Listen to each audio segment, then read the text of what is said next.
international. Donc aujourd'hui, vous parlez d'avoir, on doit avoir un leader. Oui. Donc on voulait dire qu'en République démocratique du Congo, on n'a pas de leader.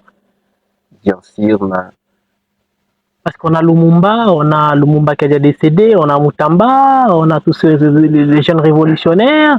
Vous venez aussi de vous ajouter sur la liste des révolutionnaires. le problème, c'est que Lumumba n'est plus là. Et moi, particulièrement, je n'ai jamais trouvé une personne qui m'a marqué comme Lumumba. C'est pour honorer et parler de ses rêves que j'ai écrit ces livres. Et particulièrement, je me suis donné le luxe de former un chapitre pour Lumumba sur sa dernière lettre adressée à Pauline. Constatez, très cher Aidan, actuellement, nous parlons du changement de la constitution en République démocratique du Congo.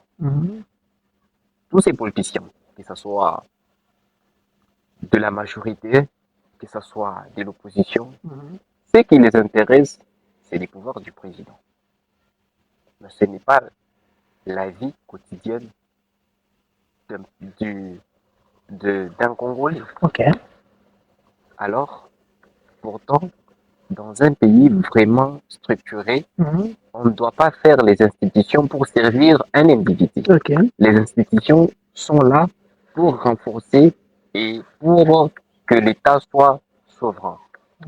Aujourd'hui, on n'a pas des institutions fortes en République. Et on nous parle de la souveraineté, de la démocratie.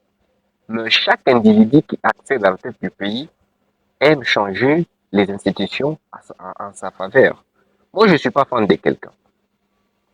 Et c'est ça le plus grand problème entre nous Congolais. On devient fan de quelqu'un, mais on ne devient pas fan de notre pays, on ne devient pas fan des grandes institutions.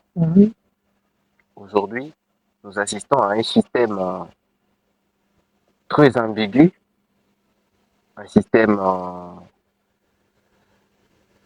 dont tout le monde parle.